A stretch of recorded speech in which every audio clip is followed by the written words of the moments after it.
Kalal Yahweh, Ba'Shem Yahweh Shai, Ba'Shem Rakakwadash. Double honors unto the elders and the apostles who taught me this truth. This is your brother Dawad, the real brother beloved, and this is only for the only for the elect. Only for the elect.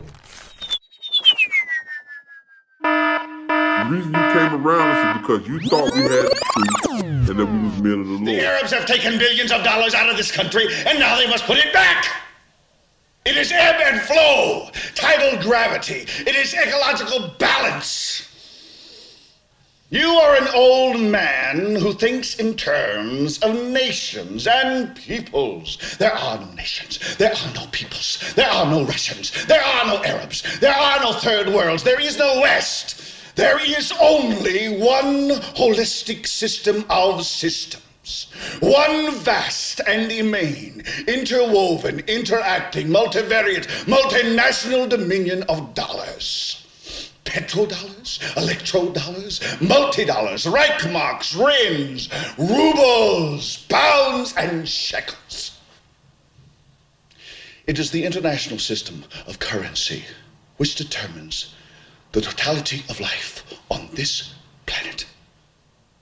That is the natural order of things today. That is the atomic and subatomic and galactic structure of things today. And you have meddled with the primal forces of nature. And you will atone. Am I getting through to you, Mr. Beale? You get up on your little 21-inch screen and howl about America and democracy. There is no America. There is no democracy. There is only IBM and ITT and AT&T and DuPont, Dow, Union Carbide, and Exxon. Those are the nations of the world today. Go to now, ye rich men, weep and howl for your miseries that shall come upon you. Your riches are corrupted, and your garments are moth-eaten. Your gold and silver is cankered, and the rust of them shall be a witness against you, and shall eat your flesh as it were fire. Ye have heaped treasure together for the last days. Shalom Yasharala. That was a scene from the movie The Network, a satirical film about a fictional news network and its struggle with poor ratings. For those who haven't seen it, you need to. The Ned Beatty characters ran on the primal forces of nature is not only true to life as the elite see it, it is indicative of how the elite see us, generally whom they consider the sheeple in the world today. The Hebrew Israelites are those very old men who think in terms of nations and people, which creates a problem for Esau Edom, who is still desperately trying to hide his true identity as the wicked spoken of in the Bible. Belief in Yahweh Hashem Yahweh Shah, his return, and Israel's redemption are old world ideas that don't fit into the international bankers' plans for a new world order. Ned Beatty's character was spot on. There are no nations, peoples, Russians, Arabs, third worlds. There is no West according to Esau's agenda. The only thing that matters is money. Under his rulership, the almighty dollar is king until he no longer sees it prudent and his dictatorship is finally established. This is Micah chapter 2, verse 1. By now, this verse from Micah, if you watch my channel, should be cemented to memory. Woe to them that devise iniquity and work evil upon their beds. When the morning is light, they practice it, because it is in the power of their hand. The Strong's Hebrew for power here is Allah. The name Islam and Muslims use for the Most High power, translated here as one who holds authority over others, such as judges, chiefs, and gods. God, godlike one, mighty men, men of rank, angels, demons, imaginations. Devising iniquity or wickedness begins with the imagination of evil, by the way. The one true God, Jehovah, which we know the correct translation is Yahweh, as there are no J's, E's, O's, or V's in Hebrew. Mighty things in nature, as alluded to by Ned Beatty and the primal forces in nature, ending the definition with strength and, again, power. Incidentally, I've yet to do a lesson on Islam and particularly the influence of the Catholic Church. Yahweh willing, I'll follow up with my next commentary. Woe to them that devise iniquity and work evil upon their beds. Esau's every waking moment, when he should be sleeping or resting, he's up meditating, devising all manners of evil to keep you under subjection and further establish his kingdom. Even in his sleep, he dreams up wickedness. Before the daylight breaks, he springs into action and puts into practice what he sought out expeditiously, because it is in his power to do so. Ergo, Job 9:24, the earth is given into the hands of the wicked. Scripture says, woe to them, meaning a great destruction, an everlasting judgment is coming to the wicked elite and those who stand confederate with them. Quick precept, this is Isaiah chapter 3, verse 11. Woe unto the wicked, it shall be ill with him, for the reward of his hands shall be given him. Micah 2:2 reads, and they covet fields, and take them by violence, and houses, and take them away. So they oppress a man and his house, even a man and his heritage. So not only does Esau desire to possess what doesn't belong to him, he seeks ways to add what is not rightfully his to his own estates. He'll raise the cost, corner, or even go as far as to destroy the market and tax you to death just to take what is yours and should have been passed on to your children. Permit me to venture to say that includes anywhere from exploiting your intellectual property to the customs and traditions of your people, your identity, and even your name.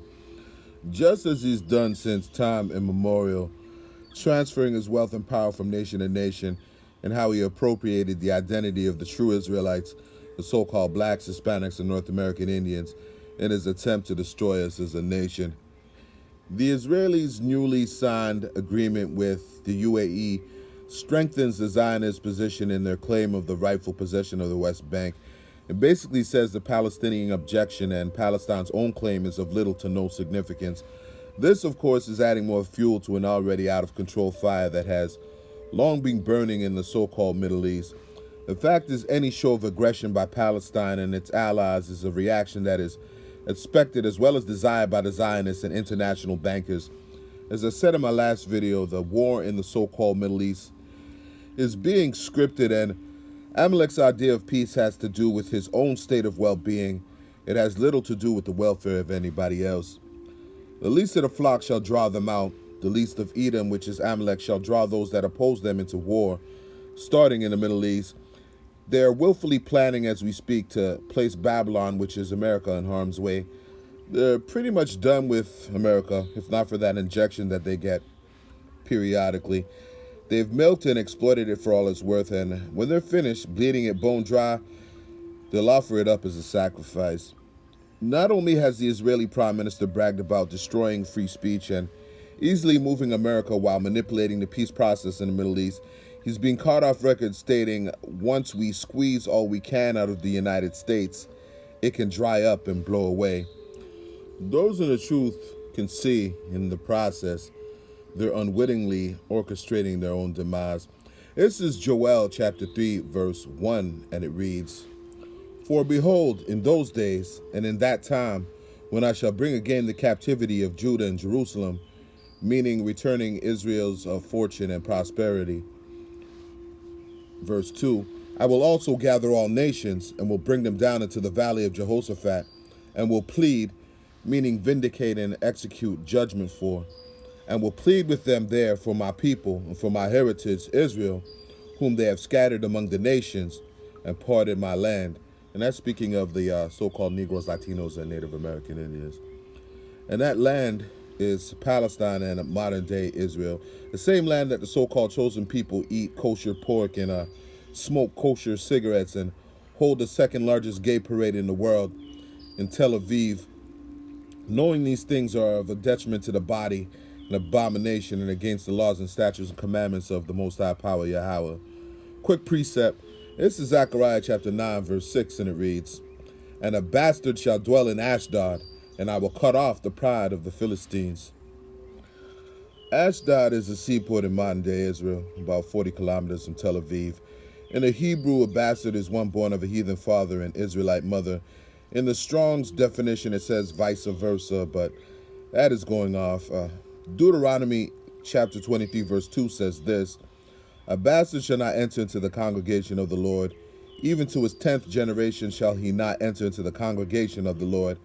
Verse 3, and here's the point: an Ammonite or Moabite shall not enter into the congregation of the Lord. Even to their 10th generation shall they not enter into the congregation of the Lord forever. Meaning he shall not enter because he isn't an Israelite. In the dictionary, a bastard is defined as a fraud, phony, and fake.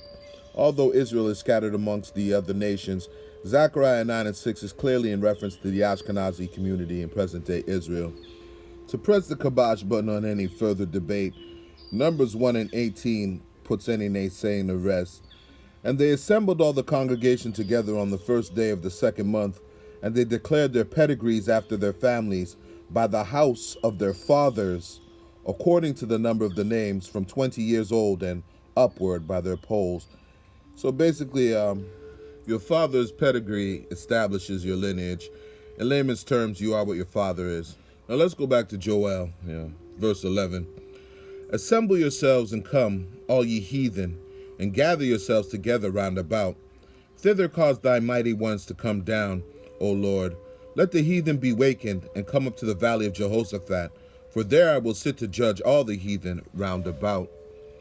Now we know through study that most publications translate the word Armageddon, which appears only once in the Greek New Testament, in Revelation 16 and 16, as a word translated to the Greek from Hebrew, Har-Mageddon, Strong's H 2022, meaning a mountain or range of hills, sometimes used figuratively, hill, country, mount, promotion, and Mageddon or Megiddo, Strong's 4023, meaning rendezvous, a place in Palestine.